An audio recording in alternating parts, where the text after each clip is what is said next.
اٹھے, گھوڑا کھولا اور دوڑے اور چلے گئے میدان جنگ میں, لڑے, کئی کافروں کو قتل بھی کیا, لیکن اس جنگ کے اندر خود بھی شہید ہو گئے, شہید ہو گئے. اور شہید کا اصول یہ ہے شریعت میں کہ اس کو جن کپڑوں میں شہید ہوتا ہے, کوئی آدمی اللہ کی راہ میں جب مارا جائے تو انہی کپڑوں میں دفن کیا جاتا ہے, شہید کو کوئی نیا کفن نہیں پہنایا جاتا, شہید کو غسل نہیں دیا جاتا, شہید کی جنازے کی نماز نہیں پڑھی جاتی, ایسے ہی اس کو انہی کپڑوں میں دفن کر دیا جاتا ہے. جب اس کو دفن کرنے کے لیے لے جایا جا رہا تھا تو حنظلہ کی بیوی کہنے لگی, اے اللہ کے رسول میرے شوہر کو غسل دے دیجئے.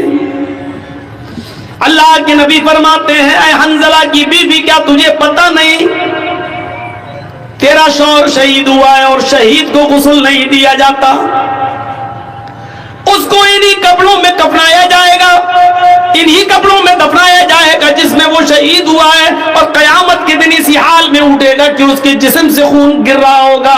اللہ خون, گرتے ہوئے خون کو دیکھ کر کہے گا, فرشتوں اس کو جنت میں لے جاؤ, یہ تو میرے لیے ساری چیزوں کی قربانی دے کر آیا ہے, اس کا کیا حساب لوں, اس سے کیا سوال کروں, اس سے کیا پوچھ تاچھ کروں, اس سے کیا کوشچن آنسر کروں, اس کو جنت میں داخل کر دو. حنظلہ کی بیوی کہتی ہے, اللہ کے رسول میں کیسے بتاؤں, ان اللہ لا یستحی من الحق, اللہ تعالی حق بات سے نہیں شرماتا ہے. میری شادی ہوئی تھی, حنظلہ نے میرے ساتھ رات گزاری تھی اور میرے ساتھ صحبت کی تھی, اور جب آخری اعلان سنا تو بغیر غسل کے وہ نکل گئے اور جہاد کرنے لگے. میں اس غسل کی بات کر رہی ہوں جو غسل بیوی سے ملنے کے بعد کیا جاتا ہے. حنظلہ کو وہ غسل دے دیجئے, کیونکہ حنظلہ بغیر غسل کے نکل گئے تھے اور وہ شہید کر دیے گئے. تھوڑی دیر توقف کیا, اللہ کے نبی جناب محمد رسول اللہ تھوڑی دیر رکے رہے اور تھوڑی دیر کے بعد فرمایا, ساتھیو اس جنازے کو اٹھاؤ اور قبرستان میں لے جا کر ان کو دفن کرو, میں بھی چل رہا ہوں. حنظلہ کی بیوی پھر بولی, اے اللہ کے نبی اتنی دیر رکنے کے بعد بھی آپ نے غسل نہیں دیا. فرمایا, اے حنظلہ کی بیوی اپنے گھر جا, تیرے شوہر کو محمد رسول اللہ کے غسل کی ضرورت نہیں ہے. آسمان سے 70,000 فرشتے زمین پر اترے اور ان فرشتوں نے تیرے شوہر کو غسل دے دیا. تیرا شوہر غسیل الملائکہ ہے, فرشتوں نے تیرے شوہر کو غسل دے دیا ہے. تیرے شوہر کو ہمارے غسل کی ضرورت نہیں ہے, تیرا شوہر فرشتوں کے ذریعے غسل دیا ہوا ہے. اور پھر حنظلہ کو دفن کر دیا گیا. میرے بھائیوں, یہ نوجوانی کی عبادت تھی, اپنی پیاری بیوی کو چھوڑ دیا, پہلی شادی, پہلی رات, 24 گھنٹے بھی اپنی بیوی کے ساتھ نہیں رہ پایا, اور اعلان سنا, نکل گیا, جہاد کیا اور قتل ہو گیا, شہید ہو گیا. ایسا نوجوان اللہ کے عرش کے سائے میں ہوگا. وَشَابٌ نَشَأَ فِي عِبَادَةِ رَبِّهِ, وہ عقبہ ابن نافع جس نے اسلام کا پرچم لہراتے لہراتے, دائیں اسلام بائیں اسلام, پیچھے اسلام, سامنے سمندر, اللہ میں دائیں دیکھتا ہوں تو تیرے نبی کا جھنڈا لہرا رہا ہے, بائیں جہاں جاتا ہوں تیرے نبی کا پرچم لہرا رہا ہے, پیچھے مڑ کے دیکھتا ہوں اور جہاں جہاں تک میں گیا ہوں تیرے نبی کا جھنڈا لہر چکا ہے, سامنے سمندر ہے, اب میں کیا کروں. یعنی اب دنیا میں کوئی چپا باقی نہیں رہا جہاں تک ہم گئے, اسلام اسلام, اب سامنے سمندر ہے. اے اللہ, یہ ہمارے ساتھ 1500 نوجوان ہیں جو گھوڑے پہ بیٹھے ہوئے ہیں, یہ سب اسلام کا جھنڈا لہرانا چاہتے ہیں. میں نے دائیں بائیں اور پیچھے تو اسلام لہرا دیا ہے, تیرے نبی کا جھنڈا پھہرا دیا ہے, لیکن آگے سمندر ہے. اے اللہ, اب میں کیا کروں. اس نے سمندر کے پاس اپنی تلواروں کو گاڑا, سمندر کے پانی سے وضو بنایا اور وہیں پر نماز پڑھی بھی. نماز ادا کرنے کے بعد کہنے لگا وہ نوجوان عقبہ ابن نافع, اے اللہ, اگر میں اس سمندر کے بارے میں جان جاؤں کہ اس سمندر کو پار کرنے کے بعد بھی تیری کوئی مخلوق رہتی ہے, اس سمندر کو کراس کرنے کے بعد کوئی تیری بستی آباد ہے جہاں تیرے بندے رہتے ہیں, تو اے اللہ, اگر مجھے اس بات کا علم ہو جائے تو قسم ہے تیرے عزت و جلال کی، میں اپنے گھوڑوں کو سمندروں میں ڈال دوں گا اور سمندر سے تیرتے تیرتے اس بستی تک پہنچنے کی کوشش کروں گا، اور اس وقت تک چین کے ساتھ نہیں سوؤں گا جب تک کہ اس بستی میں بھی تیرے نبی جناب محمد رسول اللہ کا پرچم نہ لہرا دوں۔ عقبہ ابن نافع کے اندر یہ کون سا جذبہ تھا؟ عبادت کا جذبہ۔ یہ کون سی عبادت تھی؟ یہ کون سی ریاضت تھی؟ میرے بھائیوں، ایسے ہی عبادت کرنے والے اور ہر وقت نماز کی طرف، ہر وقت عبادت کی طرف، اللہ کی عبادت کی طرف جن کا دماغ لگا ہوا ہے اور جو عبادت میں لگے ہوئے، یہ لوگ اللہ کے عرش کے سائے میں ہوں گے۔ یہ اللہ کے عرش کے سائے میں ہم اور آپ سردیوں کے دنوں میں، دسمبر کی اور جنوری کی سردی میں جو اپنے اوپر سے کمبل نہ ہٹا سکے، جو لحاف کی قربانی نہ دے سکے، جو اپنی نیند کی قربانی نہ دے سکے اور تصور کیا بیٹھا ہوا ہے کہ ہم اللہ کے عرش کے سائے میں ہوں گے، ہمیں جنت ملے گی، میرے بھائی یہ جنت اتنی سستی اور اتنی آسان بھی نہیں ہے۔ دو چیزیں، عدل و انصاف کرنے والا اور دوسرا وہ نوجوان جو اللہ اپنے رب کی عبادت پہ لگا ہوا ہے۔ اب تیسری چیز پہ آئیے، وَرَجُلٌ ذَكَرَ اللَّهَ خَالِيًا فَفَاضَتْ عَيْنَاهُ وَرَجُلٌ قَلْبُهُ مُعَلَّقٌ فِي الْمَسَاجِدِ۔ تیسرا وہ آدمی جس کا دل مسجد کی طرف